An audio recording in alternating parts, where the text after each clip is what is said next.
Nice to meet you all. Good morning, everybody. My name's Terry Brewer, so I lead on public sector delivery for the Social Value Portal.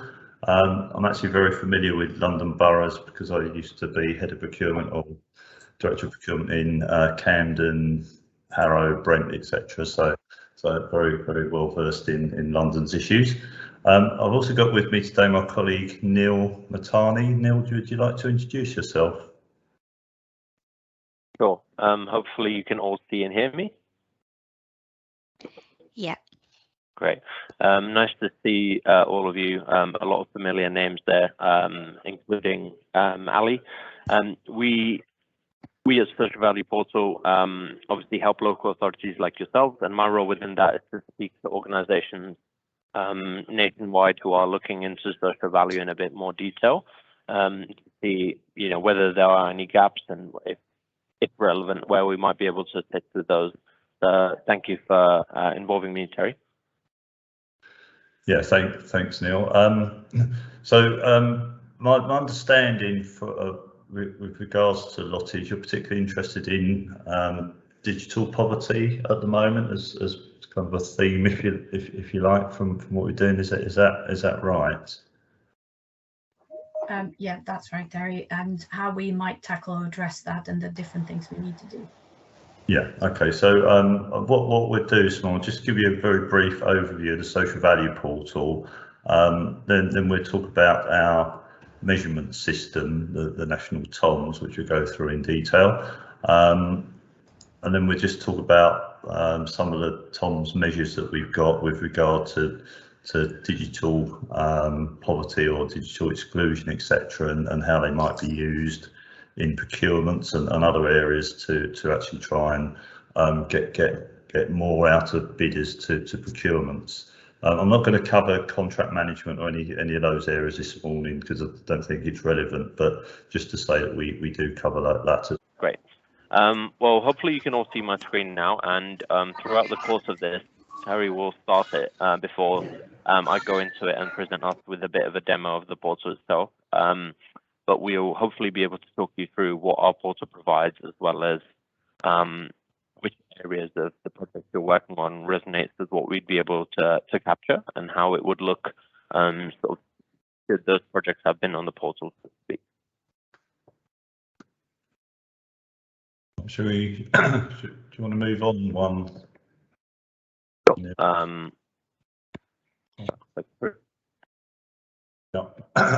So just start off with a brief introduction to Social Value Portal for those of you who are not aware of us. Next slide, please, Neil.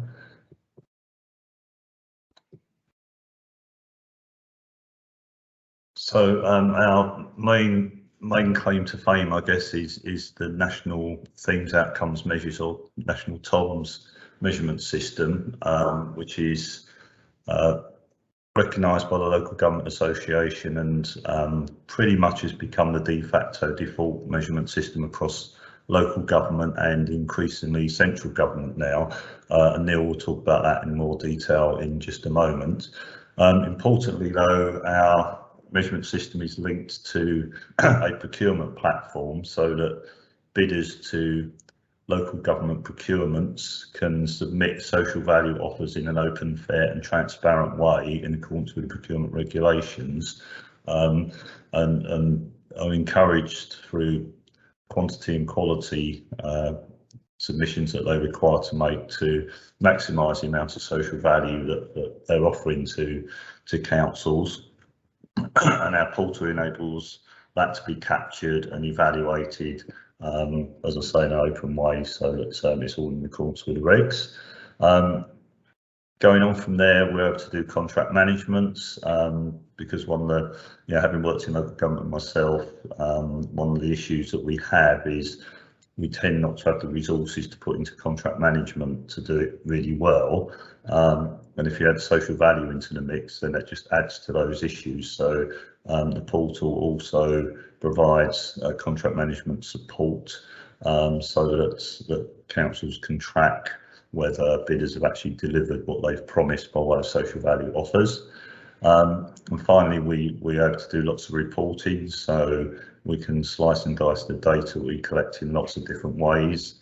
and that could be across a project, it could be what's been delivered by a particular ward, it can be digital poverty data across all the boroughs. So we can capture information in lots of different ways to ensure that you've got the information you need to make some really good informed decisions.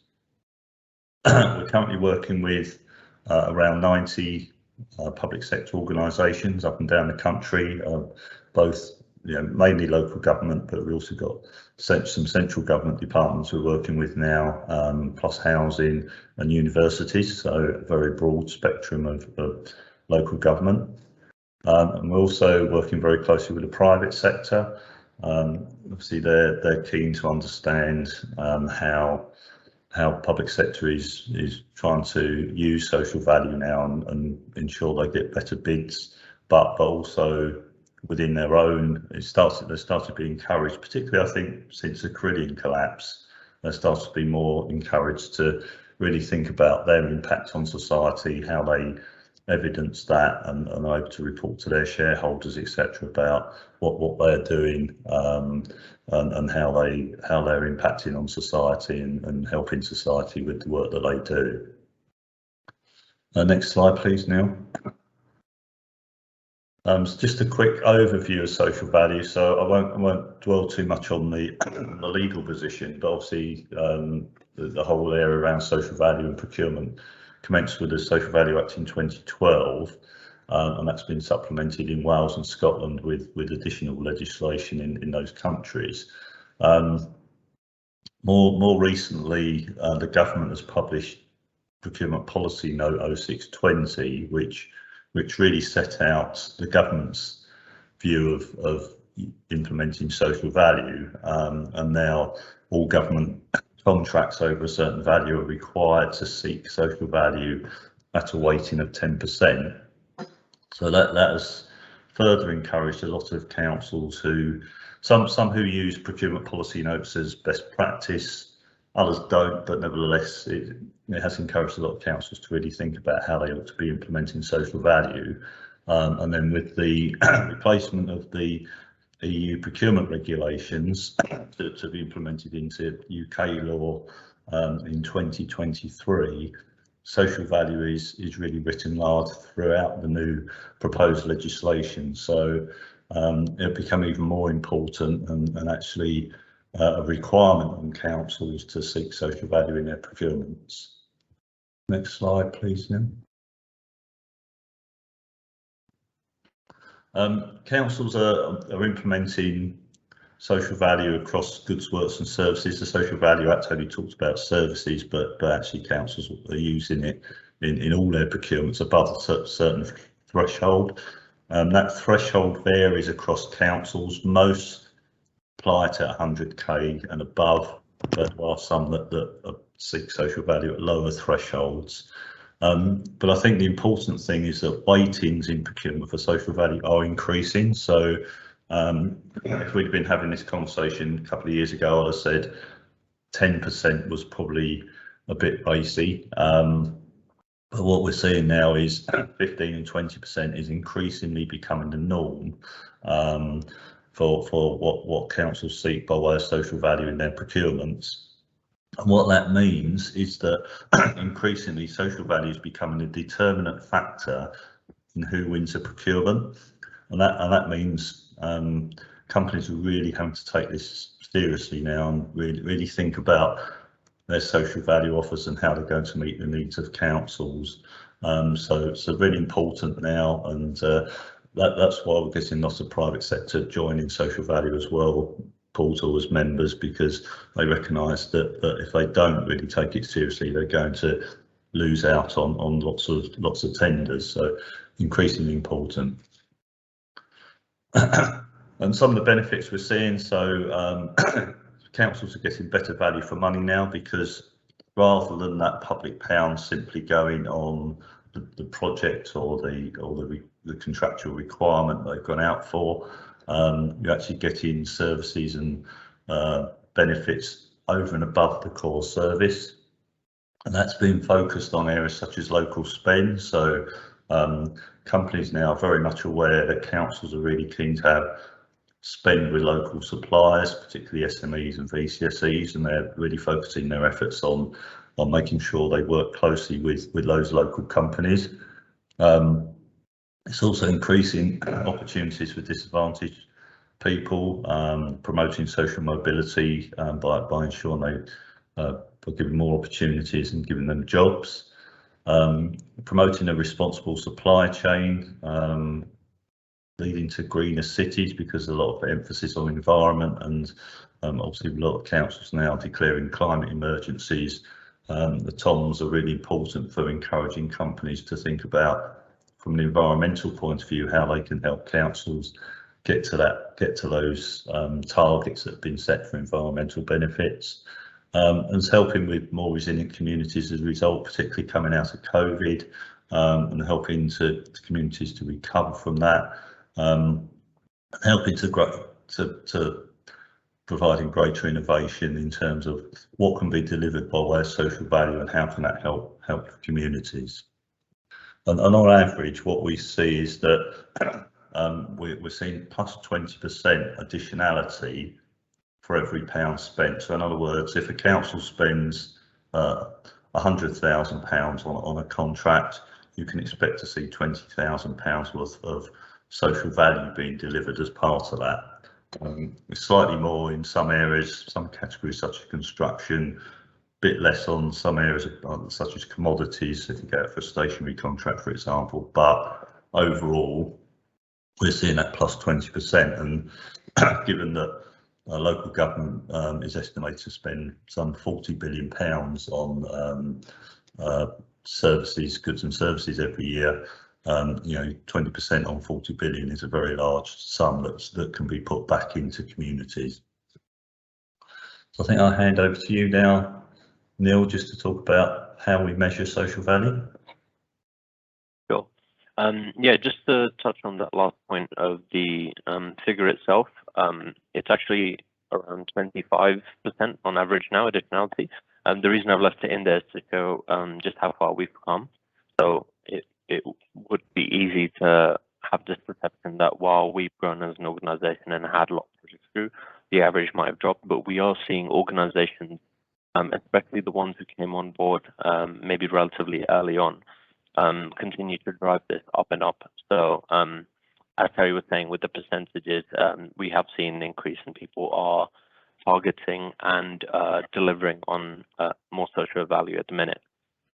Now, we've seen the range of organizations we work with across the public sector, the 85 or so public sector organizations we have, including about 7 or 8 from the London area, and we've seen all their suppliers within that. But the manner in which we help all these different organizations who have very different core activities by their nature to quantify social value in one sort of holistic way is something I'm going to go into in a bit more detail. So our framework is known as the TOMS because it's made up of themes, outcomes, and measures. And as you may have gathered, we've kind of created it to allow comparability and benchmarking across different industries and organizations. Now, in terms of how the TOMS themselves are made up, I'm going to go into one specific example of one of our different themes. So we have jobs here, promoting local skills and employment. Now, one of the outcomes within this is more opportunities for disadvantaged people. One of the measures within that is the number of ex-offenders employed. Now, these measures are made up of units and have a corresponding proxy value. So these proxy values are made up of ONS and Green Book Treasury data that I'll talk us through in a minute. So I'll touch on this example in a second to show how we've come up with this number in this instance. Before I go into that, I just want to highlight one of the other themes we have down here, which I think will resonate quite well with yourselves: innovations for promoting social innovation, how that links to safeguarding the natural environment, and links to how much you're investing or your suppliers would be investing to the climate emergency. So that's just another example. Going back to that one slightly regarding hiring an ex-offender and how much social value that would add, I'm going to go through a bit of a cross example, so bear with me here. So let's say an organization is hiring the person on the left and the person on the right. Now, the person on the left might have come from good circumstances, with a happy family, a good upbringing, good education, might already be employed without criminal record, and hiring them would obviously still be good because you're still ultimately creating a salary that's likely to be spent locally. However, by hiring the person on the right who might have come from more troubled circumstances, perhaps without the best qualifications, and with a bit of a criminal record, not only are you adding that salary, but you're also creating a degree of social value. That is because that person is A, less likely to reoffend, so therefore less of a cost in the criminal defense system. That person is less likely to be claiming universal credit, or less of a cost in state welfare, and that person's less likely to be unsafe or unhealthy, and therefore less of a cost to the NHS. But really, the whole premise of social value is once we take into account what would have happened anyway. And it's not so much asking your suppliers to, reshape their whole strategy of what they're aiming to do as an organization, but it's trying to open their minds as to how they go about making that decision. In both instances, your supplier or yourselves would still be hiring someone, but it's just reframing your approach to hiring in this instance as an example of this measure. Any questions on that before I move on? Great. So while the TOMs are our own intellectual property, it's important to state that we have worked with a body of organizations to sign it off. So it's actually peer reviewed by the National Social Value Task Force, which, as you can see here, consists of different organizations in different sectors, regions, as well as industries. So from London itself, we can see that we've got central government bodies, but also Greater London Authority and TfL. So they've all sort of, on an annual basis, when we propose our latest iteration to the TOMs, they sign it off to say that everything we're proposing is reasonable, realistic, and relevant. I noticed we also have Hammersmith and Fulham, who are actually also on this call, and one of our members there. So in addition to reducing crime, which is linked with the hiring an ex-offender example I just talked through, there are loads of other benefits that come through using our framework, improving skills for disadvantaged people, promoting ethical procurement, resource efficiency, etc., to name a few. We have also taken the TOMs as the national framework endorsed by the LGA and applied it to the UN Sustainable Development Goals, which are 17 goals the UN has sort of promoted for the entire world to focus on. So, for example, for yourselves, you might find that the one that resonates most clearly is industry, innovation, and infrastructure. And you'd be able to see what you're doing against the TOMs as well, against using that pounds and pence, and how that links to each of the 17 goals. A couple of case studies here that you'll be able to review in the form of video, one of them being for GF Tomlinson. So our work with our clientscape, through our clientscape, allowed us to see the work that GF Tomlinson are providing, particularly, I believe in this instance, it was in the Nottingham area. So we can do that for contractors as we have here. But equally, our TOMs are flexible enough for us to do it to a very different kind of public sector supplier like Veolia.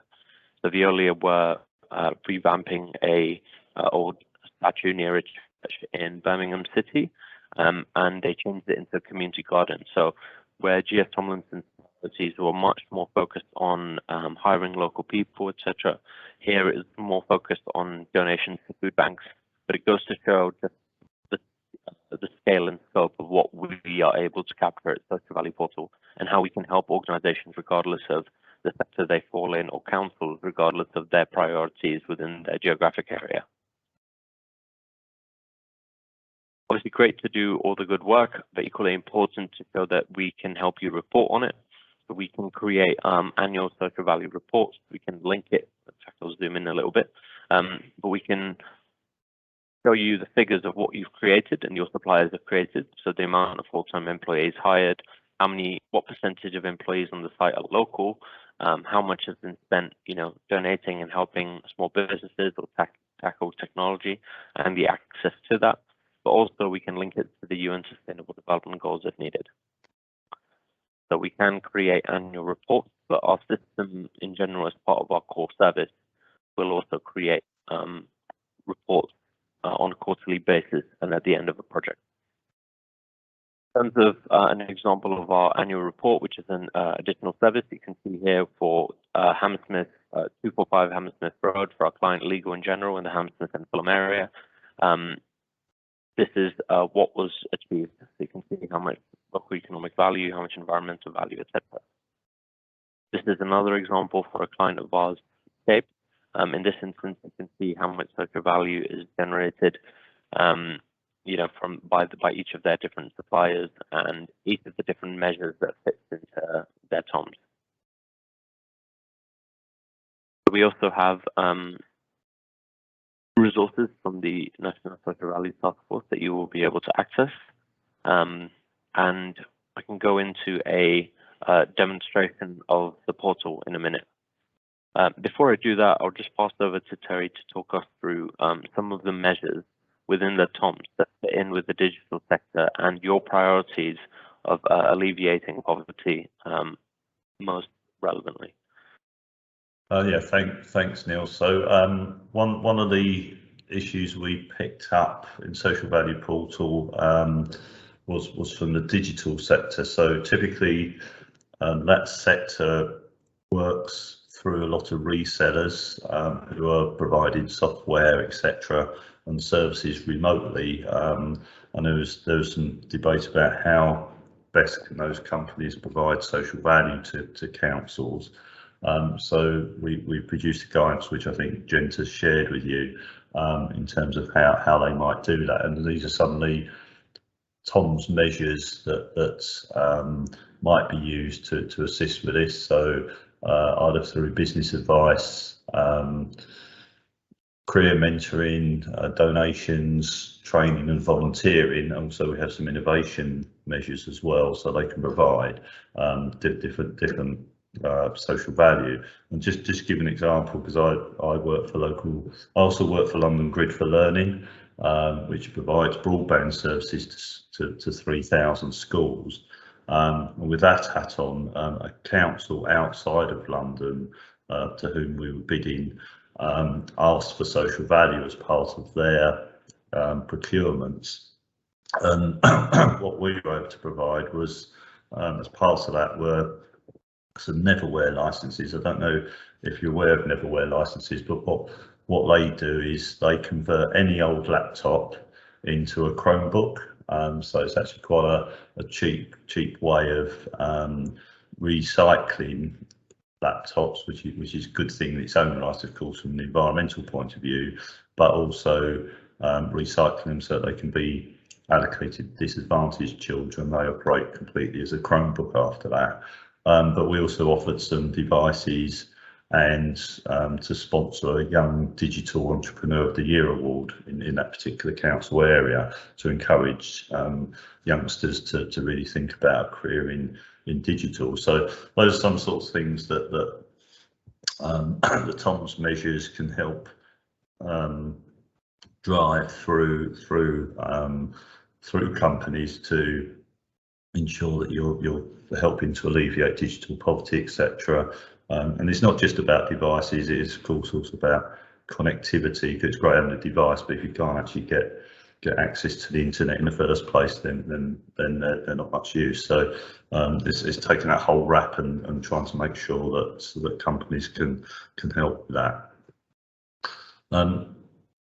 So I think next one, shall we do I don't know if you'd rather have a question and answer first based on the TOMs and what you've seen, and then we can do a demonstration of the portal afterwards. I'll suggest let's take a few questions first before we move on to a demo. I'll see that Aria's got a hand up. Oh, hi, good morning. Hi, Aria, you all right? Hi, Terry. Yes, thank you. Just wondering, because we in HNF, we are already using Social Value Portal. So for the purposes of what we would like to do a bit wider for, say, London-wide or other boroughs, I think so if we're already doing, we capturing the benefits through the Social Value Portal, how we would put this measure or these commitments from suppliers available for people to have a look. So I think that link between the councils and the contractor with the people that needs training or needs wants to take the benefit of this social value commitment. So because social value portal is very much for bidding system, but I can't really see it when then we want to offer these benefits to the people. Well, I mean, there's a couple of ways, there's a couple of things there. So I think first of all, it's about getting commitments from companies so that they're actually contributing a lot to community that you're representing. It's then about how do you get that social value that the company's is offering to the right people, and that's where the council has a really important role. I find the councils that operate best are those that really support companies in identifying local community groups, charities, VCSE organisations through which they can channel their work as well to get to the right people in the community. Yeah. That's worked really well in a number of areas, and what I tend to find is that once they're connected up with some of those organisations, actually companies go way above their social value commitments through procurement. They actually get quite tied in and offer a lot more. And it's really important to have that tie up. So I think that's important. I think the other thing is the Tom's measures, whilst we've got them linked to procurement and that, are actually being used by councils more widely for other areas. So you can use them for asset transfers, for example, for the application of grants, and increasingly we're looking at it in planning terms. And once you get into planning, you can start asking different questions about how can a bidder help us keep the library open, for example, and that library might have digital resources for disadvantaged people in it. So there's a whole range of different areas that the measures can be used for, not just procurement. Yeah, 100%. And to echo that further, I believe the contact from our side, the social value advisor, the account manager for Hampton and Fulham, is my colleague Nadir. And what he can do is, if the contract already exists on the system, open it up to the relevant suppliers, which it should already be. But in the likely event that it is not already there, we can set a project up and pull in the relevant organizations who would be dealing with that. To echo the examples Terry said in terms of councils we're working with and how it's gone, in London itself, we've obviously got Hammersmith and Fulham. We've got Enfield, we've got Hackney, we've got Islington, Enfield already mentioned. Waltham Forest, of course, Ali's here. Redbridge are going to be set up as a separate account now. Recently, actually, we have got the signature of Royal Borough of Kensington, Chelsea. I thought I saw someone here from the call. What's interesting is what they're going to measure is not from the procurement team. So they're looking at an asset that already exists. It's not one where the bid is still taking place. It's actually a co-working space within their region, and they're trying to see the impact that's going to be generated from that in the next 3 to 5 years. In the first year of that, they're going to look purely from the property manager, the person running the co-working space. However, as the years go by, they're going to start to involve the other people. So, for example, the facilities managers, like the security, the organization carrying out their cleaning and gardening, for instance. So that's just one example of how we're seeing that knock-on effect now. So while the legislation has made social value very much a procurement exercise, it can really be used to measure anything. And beyond a bid that's still taking place or one that's already been awarded, hypothetically, if for example, one of our representatives on this call from Kingston wanted to look at something retrospectively, so wanted to look at a IT contract that for refurbishing technology for the time period of 2019 to 2020, so long as you have access to that data, we can look at it and show you how much social value was generated through that. So really, I suppose it's really great that everyone looks at social value in such a procurement heavy lens. However, that is just the tip of the iceberg. So there is a lot more that can be unlocked by using the portal, which I'll hopefully show you in a minute. Yeah, so just to add to that, basically, if I already have the measurement coming from social value portal from my borough, I want to put it on the social value portal London-wide. Yeah.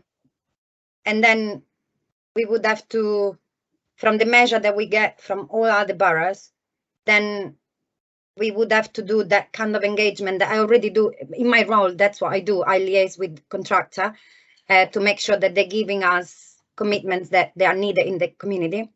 So we would do this London-wide. So that kind of a heavy engagement with the suppliers and the people would be then done again, if you like. I mean, you can. I mean, the way we structure it with each council is largely because councils want those social values to be delivered within their own boundaries and want local delivery. But we do work with other regions. The North East is an example where they're much more open to social value being delivered anywhere within the North East, and they're sharing that information across those councils up there about how it's being delivered and what's being delivered. So we can structure it to meet the needs of boroughs, and if you want us to report on digital delivery across London, for example, we could do that if that's what's wanted. Obviously, we need to be careful we're not double counting social value delivered, but it's just reporting on what's been delivered across London. That is possible. Yeah. Okay, thank you. I have a question about how boroughs, I think we had a question quite early on about how boroughs might join or might use social value portal and the pricing structure. Sure. Would it be all right for me to show you the portal demo itself and then talk you through it? I think it will make it a bit clearer visually once we've seen the different components of it and how they're priced. Yeah, no, happy to do that. I think we've got one other question about examples of gaining social value from energy providers.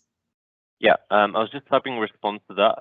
To be honest, off the top of my head, I wouldn't know a specific example of a council procuring an energy provider. However, there's no reason why we shouldn't be able to measure that. And one of our clients is actually Siemens Energy. So some of the work they're doing to win contracts is being quantified through our portal. So I'll touch base with our existing team and see if we can pull out any relevant projects, obviously with the consent of Siemens Energy, before we share anything with yourselves. I'm pretty certain we've got one with EDF actually, Neil. We can share. So we'll dig that one.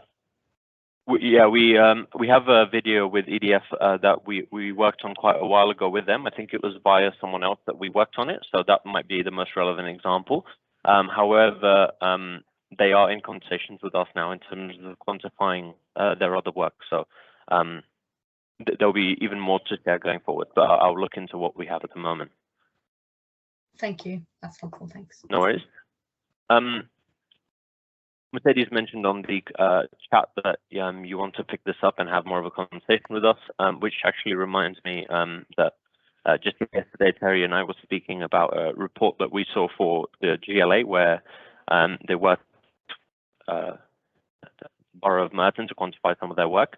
And while I was listing clients, Terry's already mentioned that the GLA are working with us, but through them, it's important to know that we've configured a set of comms, the themes, outcomes, and measures that are most relevant to the priorities of the London area.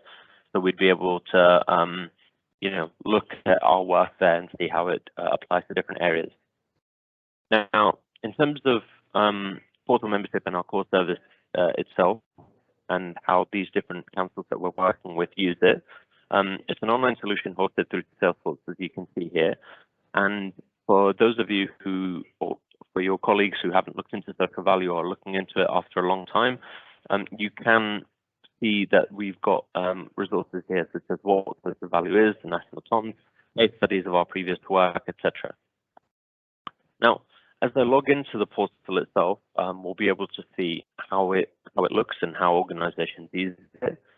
Now, it's important to know that as part of membership, part of your onboarding, as we've done with the GLA, we would sit with you to determine which comms are most relevant to yourself.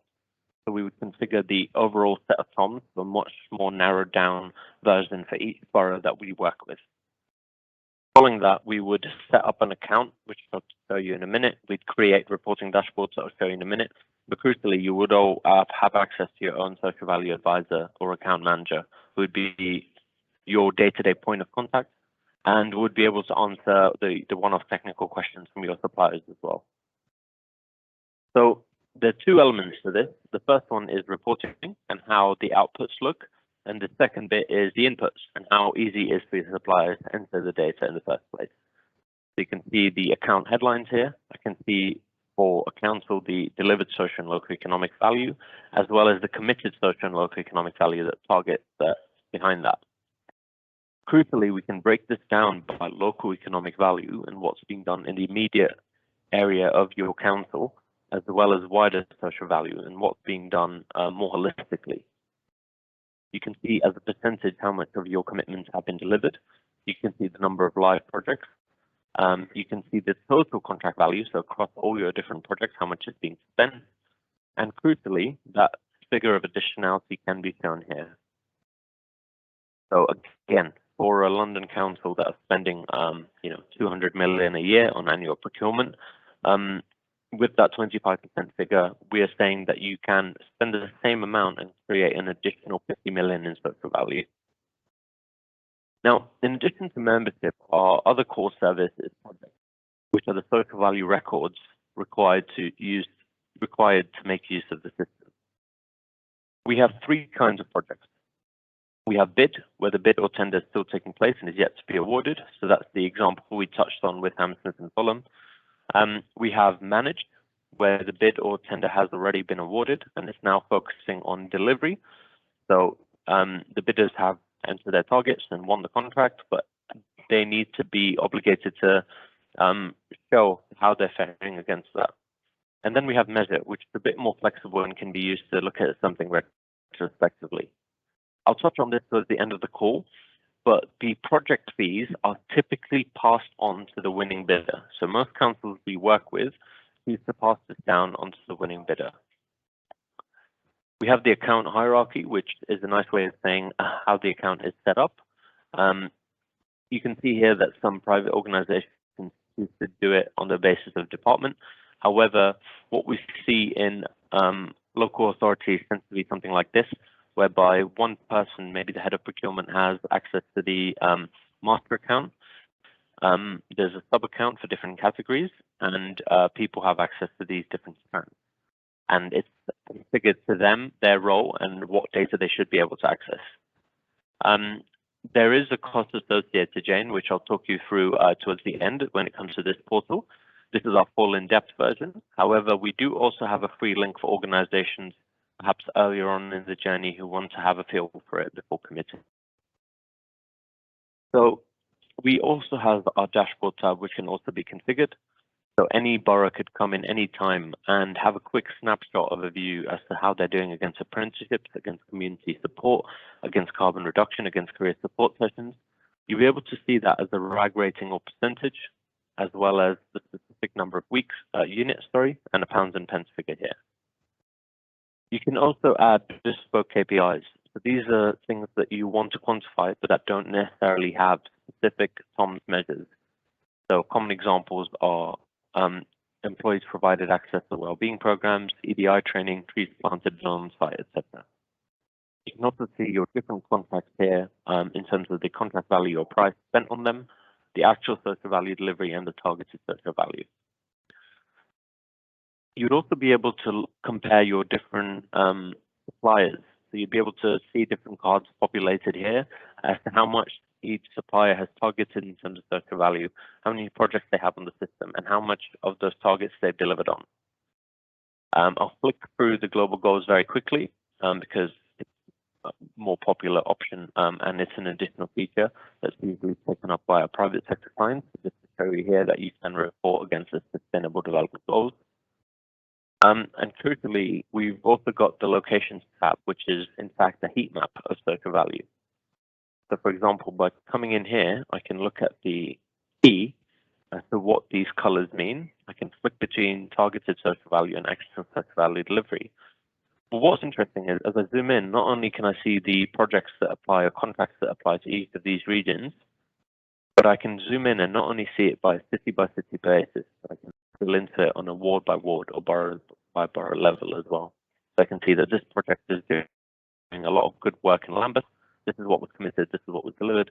This is what's being done in the City of London as a comparison. That sums up the reporting outputs element. In the next couple of minutes, I'm going to talk you through how easy it is to enter that data. And I'm going to go with the maintenance and electrical contract to showcase that. So you can see that as the local authority, you come in any time and see how your supplier is doing. So how much they committed versus how much they delivered, how that looks at percentage, how much you're spending on this contract, and the additional percentage added. Now, as I go into this, we're getting to the more granular points of data entry. So your supplier can come in and see the digital version of the TOMs, the themes, outcomes, and measures. They can see what was committed versus how much of that has been delivered. They can see the theme here, jobs, promoting local skills and employment. The outcome here, more local people and employment. And one of the measures being number of local direct employees hired or retained. Sorry. As they click on it, they'd be able to see any relevant terms that use to quantify that, the guidance around the target, any caveats around the kind of evidence required if they were to win the contract. Or in this instance, obviously they have already won it, but it shows it for prospective suppliers as well. And all it would take for them to amend that is to see their target here was 10, the delivery is 9. If I want to amend the delivery now, all I would need to do is change this figure here, click Save and Calculate, and instantly that 90% would go down to 60%. This delivered number up here changes, this number up here changes. So instantly, it's that simple for an organization to come in, most commonly on a quarterly basis, show what they're delivering against it, and instantly the council would have access to all those reporting dashboards to show where you and your suppliers are up to in the delivery of social value. Evidence can be uploaded here, and as well as here, any relevant pictures, any stories about how this delivery has taken place can all be attached here. But what is crucial to show is our system actually automatically creates reports at the end of each reporting period, commonly quarterly, to show how your supplier is doing. You can see here the contract itself, committed value, delivered, progress against target, each measure. So this is the measure, the proxy value, the target, delivery, the percentage. Crucially, we as Social Value Portal also act as the data assurance party. So when the numbers inputted are accurate, we would put our stamp to say that it is correct. And you'd be able to come in and see for each contract in each region that you're operating in, how much has been delivered, how that applies to each area, so for instance, local employment, local spend, and how they fit into our different themes and their different KPIs, etc. So that sums up the portal itself and how it's used. Now, prices to the portal vary depending on how long organizations commit for. Our typical option is 3 years for £36,000. So that equates to £12,000 a year. However, for organizations choosing to commit to 1 year to begin with, that's £15,000 a year instead of £12,000. The other core service is then the projects, which, as mentioned earlier, are the social value records that we often see organizations passing down to the supply chain. Any questions on that?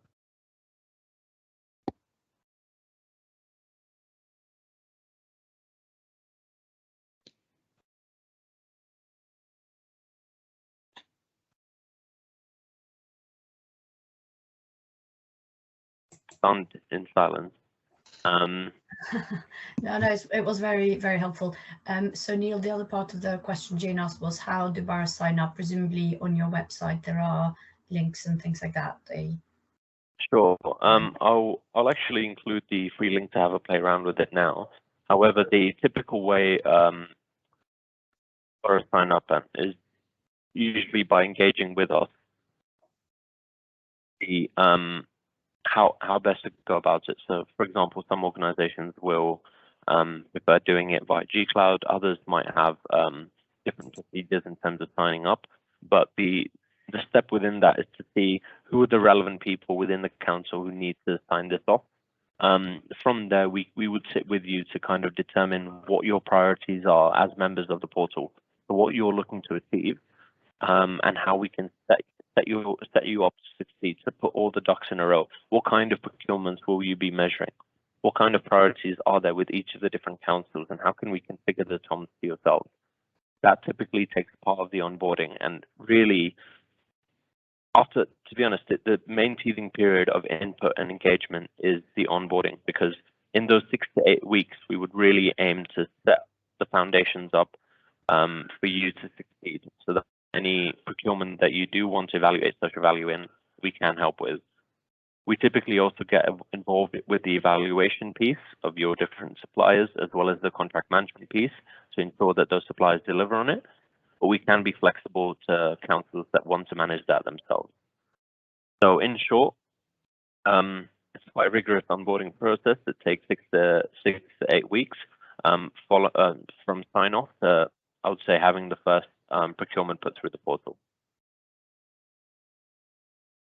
Thank you. That's really, really helpful. Any other questions from anyone? I saw a couple of people typing in the chat there. Sorry if I disrupted anyone's flow.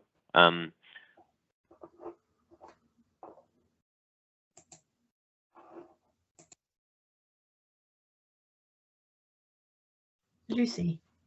Yeah, hi. Sorry, I was typing and I thought it was easier just to say it.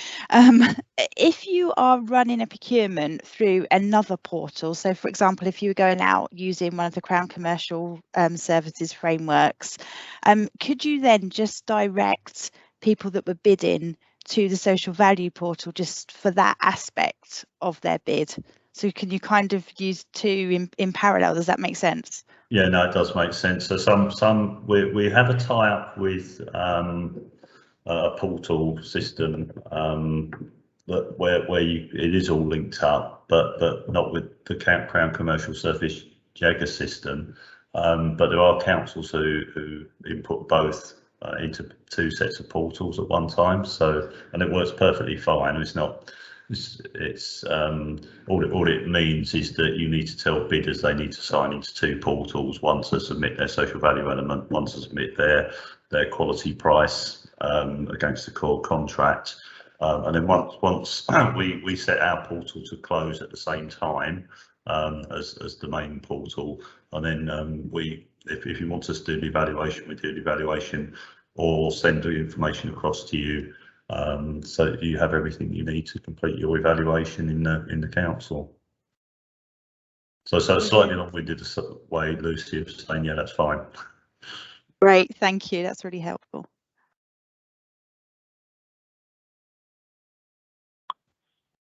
What we often find works quite well for conversations like this, where there are many different boroughs on board, albeit from the same region, where everyone has different sort of direct priorities within their sub-regions,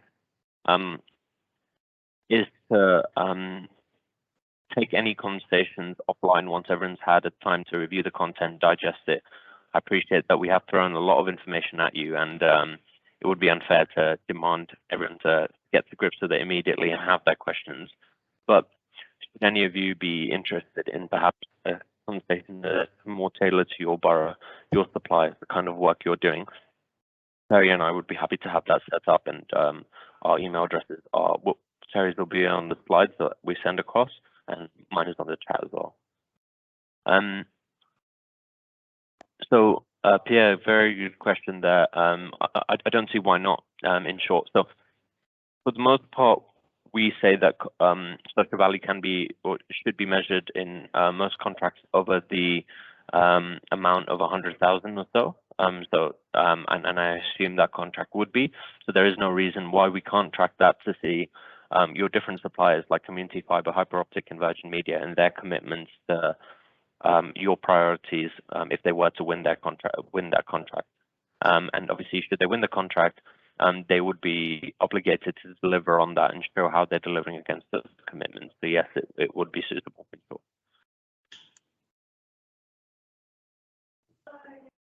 Thanks, everyone. Last call for questions. One more. I was just thank you. Ali's just had one of our colleagues join him, so he's typing, and I'm hoping it's not brutal feedback. Thanks. Thanks, Ali. Great. Well, if there are no other questions, yeah, a big thank you from me as well, Terry and Neil, and to all our colleagues for joining us today. Actually, we'll share the slides with everyone afterwards, and again share Terry's and Neil's details so you can get in touch directly. But for now, thank you very much and have a good day. Thank you. Nice to meet you all. Likewise. Thank you all. Thank you. Bye.